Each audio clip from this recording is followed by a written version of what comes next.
Vous êtes en direct sur Public Sénat. Voici les titres de l'actualité de ce vendredi 18 novembre 2011. Bonsoir à tous. Nouvelle tranche d'imposition, pérennisation de la taxe sur les hauts revenus, abrogation de la fiscalisation sur les accidents du travail. Bref, la gauche sénatoriale redessine le budget de l'État. Le marathon budgétaire devrait s'achever aux alentours du début du mois de décembre. Un silence assourdissant, celui d'Eva Joly. La candidate écologiste ne participera pas demain au Conseil fédéral d'Europe Écologie Les Verts, qui doit, vous le savez, entériner l'accord avec les socialistes. Mais c'est promis, l'ancienne magistrate reprend sa campagne la semaine prochaine. Zapatero qui s'en va, Mariano Rajoy qui arrive, l'Espagne vote dimanche dans un climat de crise. Ce sera le thème de l'entretien du 19h avec Jean-Jacques Korianski. Il est chercheur à l'Institut de recherche internationale et stratégique.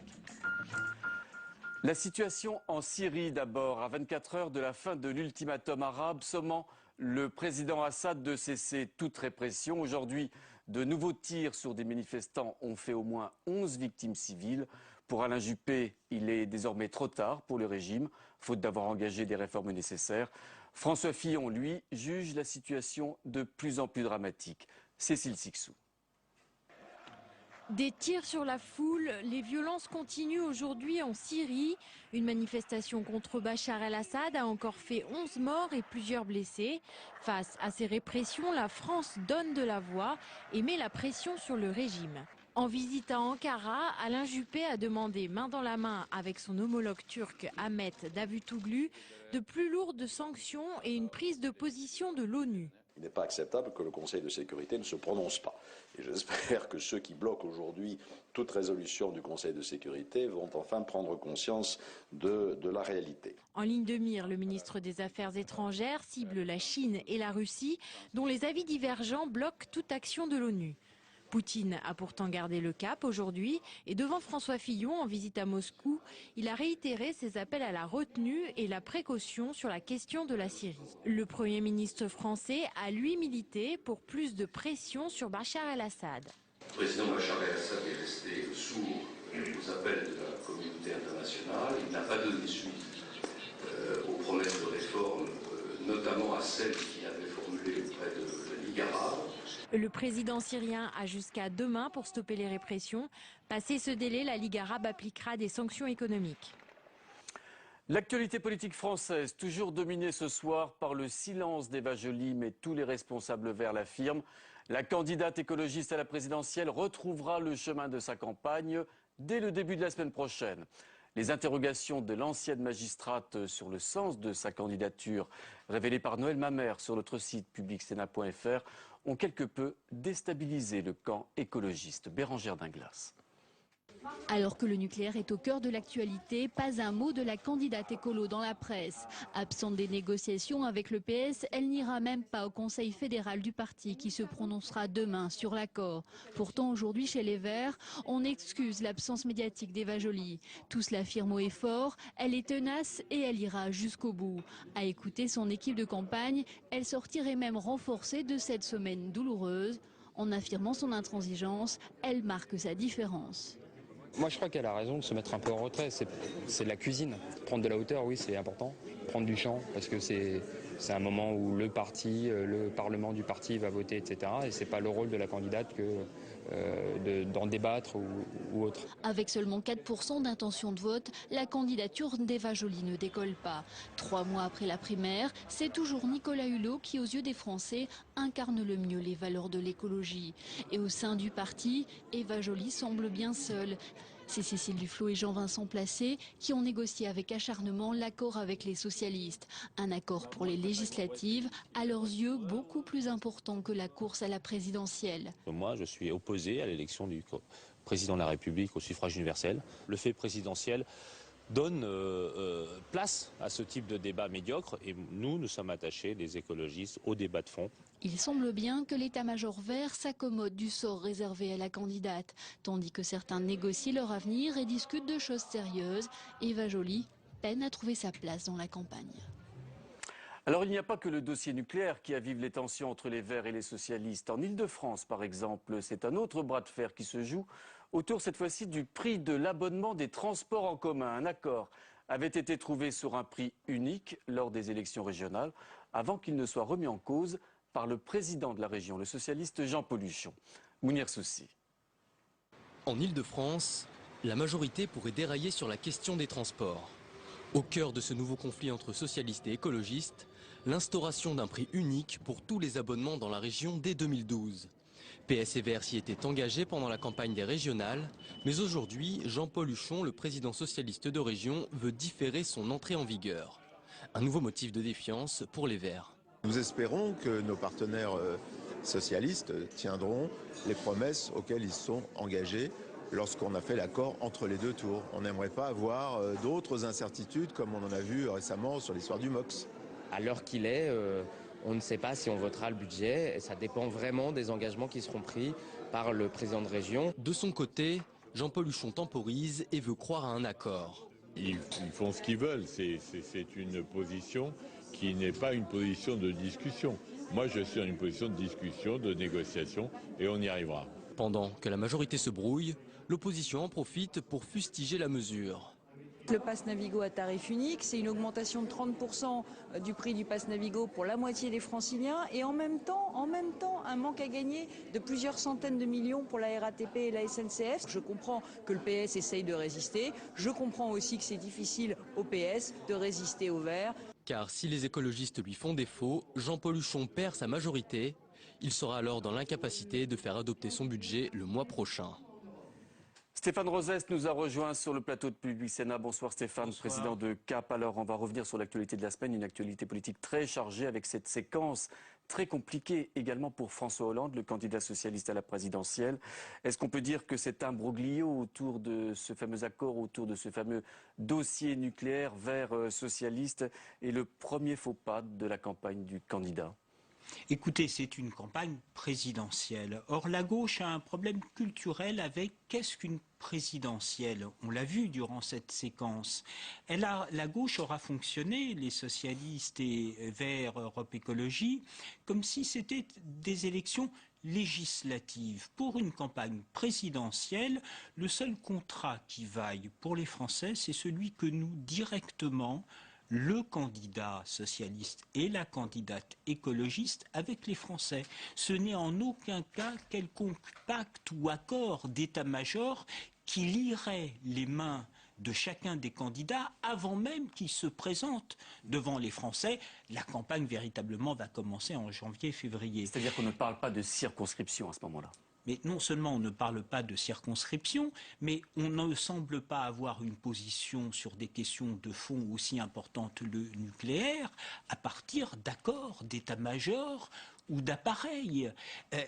Une présidentielle, c'est un lien vertical, direct. En aucun cas, aucun candidat ne peut dire avant même que de s'adresser aux Français en rentrant dans le fond de la campagne, vous savez, ce que j'ai à penser de telle ou telle chose au nom de l'intérêt général du pays, ça s'est négocié auparavant entre les dirigeants de formations politiques. Ça, ce sont des législatives. Et donc, il y a ce problème culturel et politique et une difficulté pour la gauche de comprendre. En outre, évidemment, pour Eva Joly, elle ne sert plus à rien. Donc évidemment, quand on n'a rien à dire, mieux vaut se mettre de côté. Et le danger pour François Hollande, c'est qu'il se sent tenu par des accords qui en rien ne concernent les Français. Alors parlons une seconde d'Eva Joly qui avait placé la barre très haut, en particulier en annonçant l'arrêt de la construction de ce fameux EPR, cette fameuse centrale de Flamanville. Est-ce qu'aujourd'hui, Eva Joly n'était pas la première victime de ces exigences à elle, qui étaient très fortes? C'est la première victime parce que dans la négociation, c'est la toute petite par rapport à François Hollande. Qu'est-ce qu'elle peut dire maintenant?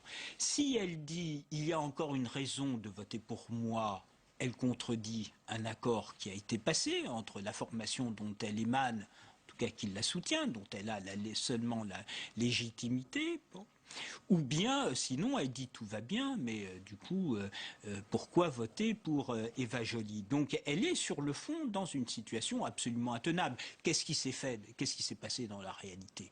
C'est que les écologistes ont voulu, alors que ça ne se fait jamais, passer un accord avant le premier tour. Et donc, ils ont affaibli de facto leur candidate parce qu'ils ont voulu négocier avec les socialistes, non pas sur le score d'Eva Joly à la présidentielle qui était attendu comme très faible, mais sur les scores antérieurs aux élections locales, évidemment qui les place en meilleur rapport de force. L'étonnant là-dedans, c'est plutôt l'attitude des socialistes qui a accepté un tel type de procédure. C'est-à-dire de négocier avant le premier tour de la présidentielle. De négocier avant, non pas sur la base du score de la candidate des Verts, mais sur la base de ce que serait une éventualité de répartition, alors même que la gauche n'a pas emporté la présidentielle. Merci beaucoup Stéphane Rosès. Et puis on l'a appris cet après-midi, l'hospitalisation de Danielle Mitterrand. Elle a été hospitalisée cet après-midi pour des problèmes pulmonaires dans un hôpital parisien.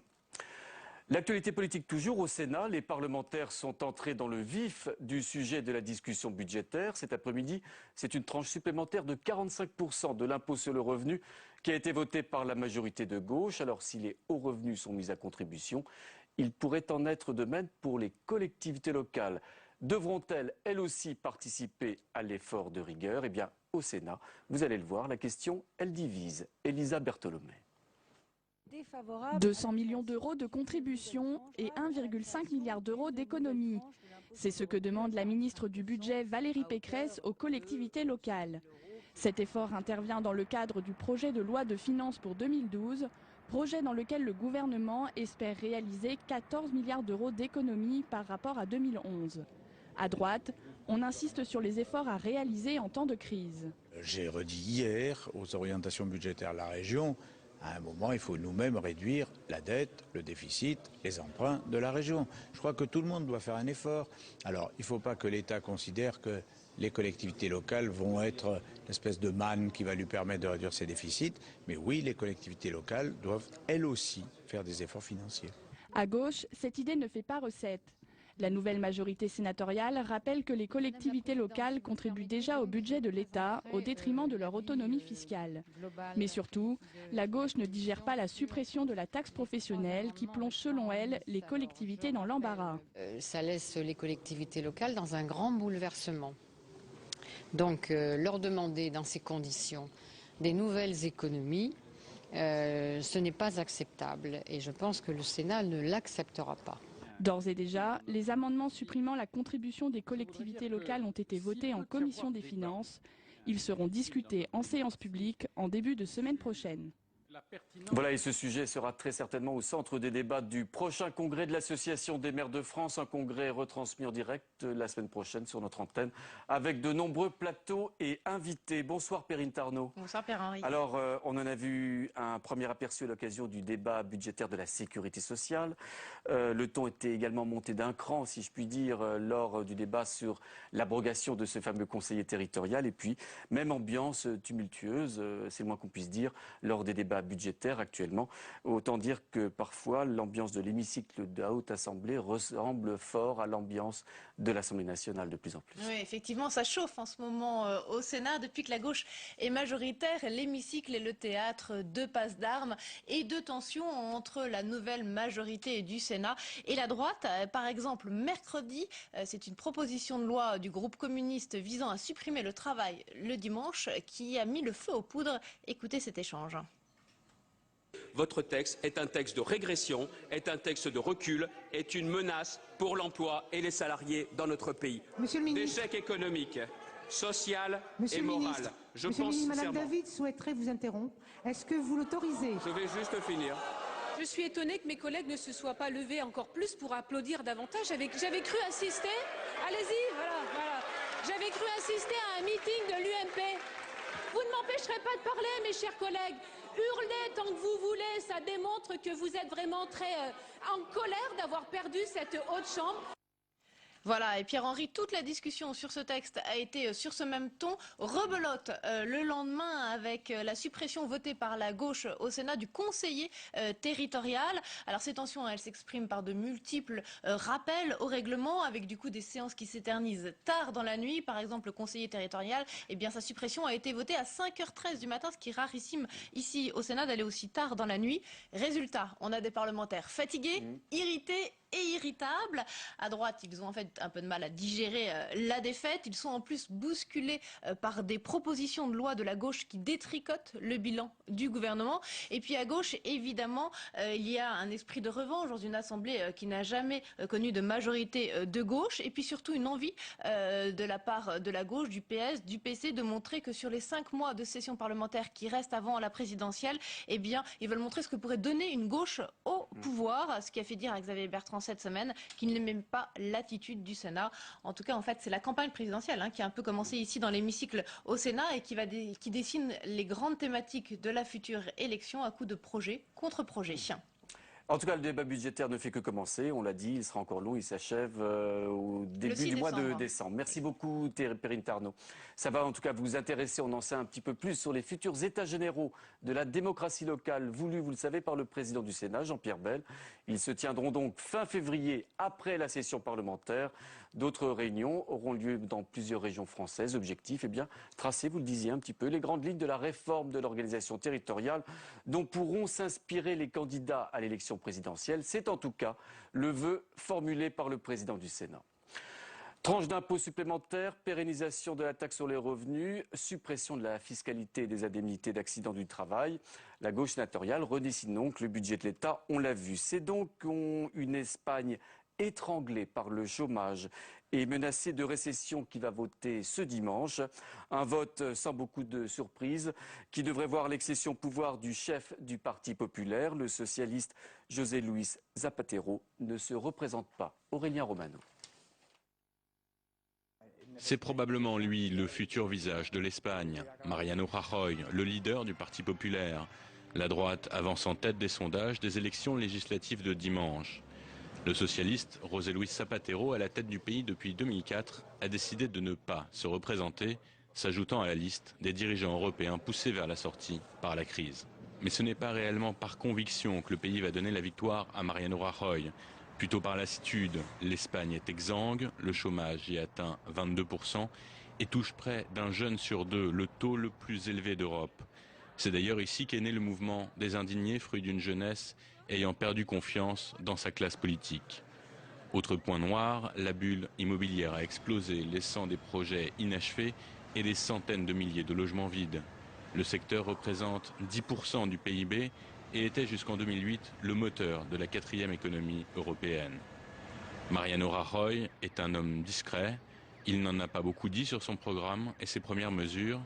S'il est élu, il devra à coup sûr faire avaler la pilule de l'austérité aux Espagnols pour tenter de remonter la pente. Oui, on va parler de l'Espagne et de son avenir à 24 heures maintenant d'une élection essentielle en terre espagnole. Bonsoir Jean-Jacques Kolianski, vous êtes chercheur à l'IRIS, un grand spécialiste de l'Espagne. Qui est Mariano Rajoy? On le dit discret, en tout cas c'est un vieux routier de la politique espagnole. Il est très connu en Espagne. Il a été vice-premier ministre du gouvernement, vice-président, comme on dit en Espagne. Il a occupé plusieurs portefeuilles ministériels, président de son parti. Alors c'est vrai qu'il s'exprime de façon sibylline tout au long de cette campagne, en dépit des interpellations de ses adversaires et des journalistes. Il reste extrêmement discret sur son programme, ce qui lui profite d'ailleurs très bien. Un caricaturiste du principal quotidien de Madrid, El País, le montre sur une chaise longue avec un cigare, attendant le résultat. Donc moins sa stratégie, qui est tout à fait compréhensible dans les conditions actuelles, moins je m'expose, moins je parle et plus j'ai de chances de gagner sans problème. Alors Mariano Rajoy va trouver un pays exsangue, la crise, la perspective d'une récession pour l'Espagne, un chômage avec des taux de chômage jamais atteints, en particulier pour les jeunes. Est-ce que le futur chef de l'Espagne doit craindre un scénario à la grecque pour son pays ? On ne sait pas très bien, mais la crise est là. Elle est indéniable. Une des rares choses qu'a dites le futur, si les sondages se révèlent exacts, Premier ministre, président du gouvernement espagnol, c'est qu'il va se tenir dans les rails fixés par l'Union européenne, ce qui veut dire, effectivement, il ne l'a pas dit, mais la conséquence est claire, c'est plus de sacrifices pour les Espagnols, qui déjà depuis 2009 ont subi plusieurs plusieurs plans d'austérité successifs qui manifestement n'ont pas suffi à redresser la barre.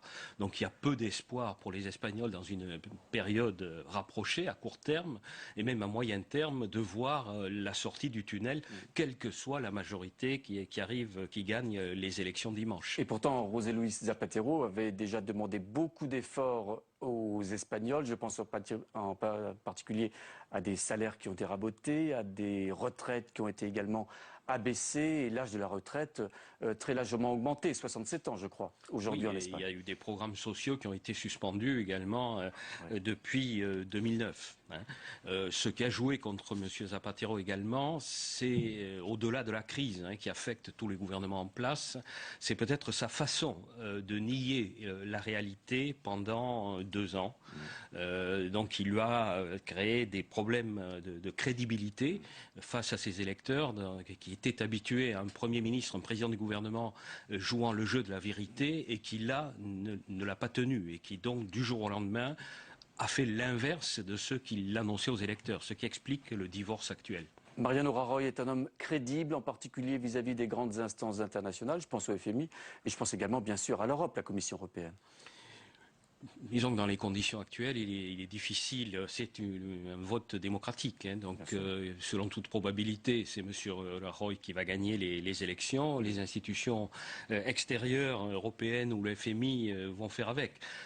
Alors effectivement, elles ont toute certitude d'être suivies dans leurs recommandations. M. Rajoy a signalé qu'il appliquerait à la lettre ce que commande la situation, c'est-à-dire rigueur, austérité, mais sans préciser sur qui va peser le poids de la rigueur et sur qui va peser le poids de l'austérité. Il ne veut pas augmenter les impôts, il ne veut pas réduire un certain nombre de dépenses sociales. Donc tout le monde se demande, mais comment va-t-il résoudre une équation qui reste assez mystérieuse pour tout le monde. Alors est-ce que vous pensez qu'il va s'entourer d'une équipe, j'allais dire, de spécialistes, d'économistes, un petit peu comme l'a fait Mario Monti tout récemment en Italie? Il a autour de lui donc l'ancien directeur, M. Rato, l'ancien directeur du FMI, il y a d'autres, au sein du Parti populaire, il y a un certain nombre de personnalités que l'on pourrait qualifier de techniciens de la finance et de l'économie. Il n'a pas voulu d'ailleurs dévoiler, c'est encore un des mystères de cette campagne électorale, les journalistes ont dit, mais enfin la situation est grave, peut-être que les choses iraient mieux si vous annonciez qui va être votre futur Premier ministre, savez-vous qui c'est? Et il a répondu dans un entretien il y a quelques jours, oui, je sais qui c'est, mais je ne vous le dirai pas.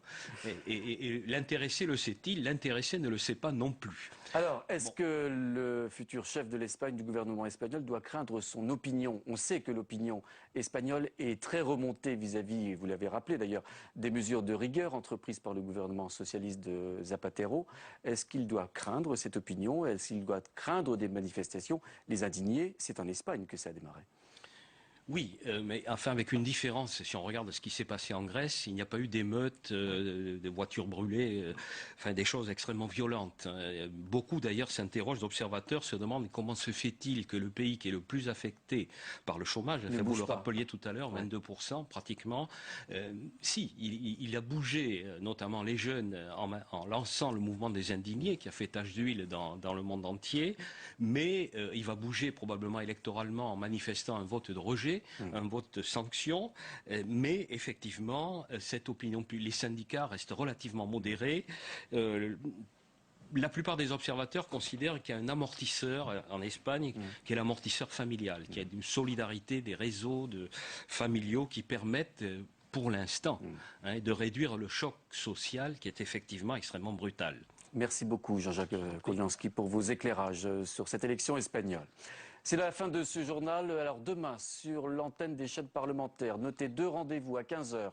Le discours de Marine Le Pen qui présentera à cette occasion son projet présidentiel. Et à 17h15, François Hollande qui s'exprimera au congrès des jeunes socialistes. Tout de suite, un focus, il est signé Jérôme Radbier sur les projets d'installation d'éoliennes au large du Mont-Saint-Michel.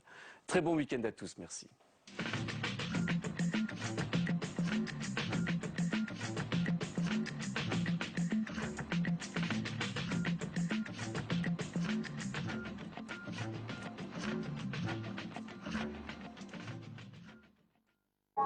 Rendez-vous porte de Versailles pour suivre sur Public Sénat le 94e congrès des maires de France.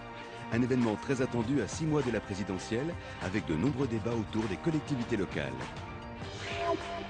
Le congrès de l'AMF, c'est cette semaine sur Public Sénat.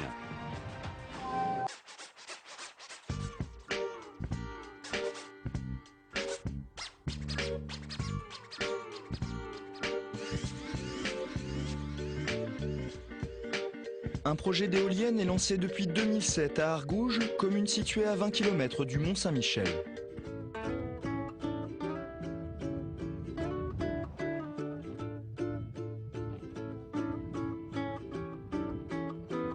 Classé patrimoine mondial de l'humanité, le Mont-Saint-Michel, c'est plus de 3 millions de visiteurs par an. Un cadre exceptionnel et un poumon économique pour la région. Selon les associations de défense du patrimoine et des paysages, la beauté du site est menacée par ce projet de construction de 3 éoliennes. Tous les recours déposés ont été perdus et plus rien n'empêche le promoteur d'engager les travaux. La commission de la culture du Sénat s'est saisie du dossier. On a été saisi par les associations, bien sûr, et aussi par l'inquiétude de l'UNESCO qui trouve que la France ne se préoccupe pas trop de la gestion de ces sites qu'elle a demandé de classer, mais c'est néanmoins nécessaire d'aller vérifier que ce qu'on veut y imposer est adapté à la beauté exceptionnelle du site. Le 19 mai 2011, 4 sénateurs de la Commission de la Culture se sont donc déplacés et ont entrepris la montée au sommet du mont en compagnie d'associations opposées au projet. Oh là là, c'est haut. Et ici, on la verra de combien? Parce qu'elle sera 100 mètres là-bas, mais d'ici, on aura une vue de combien? Elle nous paraîtra haute de combien? D'ici. Elle dépassera des arbres. Donc vous voyez les arbres, elles dépasseront des arbres. Le problème, c'est qu'elle tourne, madame, et donc l'arbre ne bouge pas. L'éolienne va bouger, donc elle va attirer automatiquement votre regard. L'inquiétude de l'UNESCO sur ce projet est un argument de poids pour les associations.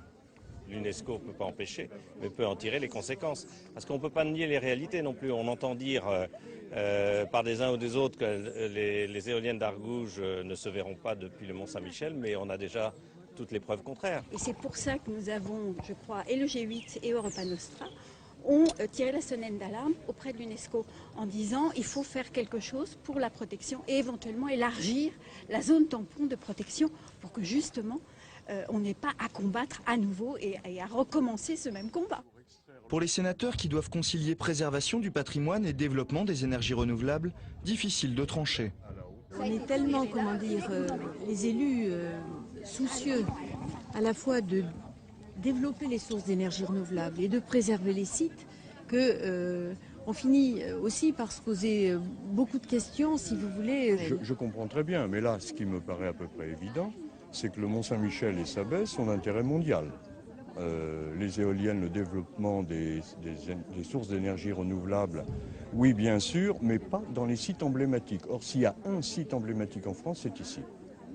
Cap sur Argouges pour rencontrer le maire de la commune qui devrait accueillir ces éoliennes. Le maire a accepté l'offre d'un promoteur allemand en échange de 30 000 € versés chaque année au budget de son village, soit 10 000 € par éolienne et par an. Une manne financière importante pour une petite commune de 560 habitants. Alors l'éolienne, elle s'ouvre derrière nous là. Oui, une là. Et l'autre, dans l'autre parcelle au-dessus, plus loin. Et l'autre qui se trouve dans le bas de la pièce là. Seuls 5 habitants de la commune se sont opposés à ce projet qui semble désormais inéluctable et ils n'entendent pas abandonner le combat. Écoutez, on peut les mettre ailleurs quand même. Même si je peux être écologiste, même si j'ai une pompe à chaleur chez moi, mettre de l'éolien ici, c'est une aberration. Pour la délégation, c'est vers l'avenir que la réflexion se tourne. Il faut désormais éviter que d'autres projets voient le jour et viennent détériorer ce paysage exceptionnel. Telles que je vois les choses, elles me paraissent quand même d'un impact plus limité. Et puis, il faut bien se dire qu'en France, partout, vous avez un monument dans un périmètre visible d'éoliennes. Alors, où on veut des éoliennes, on n'en veut pas. Au retour de ce déplacement, la commission s'est réunie pour rendre un avis consultatif. Elle demande le gel de tout nouveau projet autour du Mont-Saint-Michel. En juin 2011, l'UNESCO est allé encore plus loin en demandant à la France d'annuler tout projet d'éoliennes, y compris celui d'Argouges. Pas question pour l'instant de déclasser le site, mais l'UNESCO prévient, il y aura un nouveau bilan en 2012. Une première victoire pour les associations.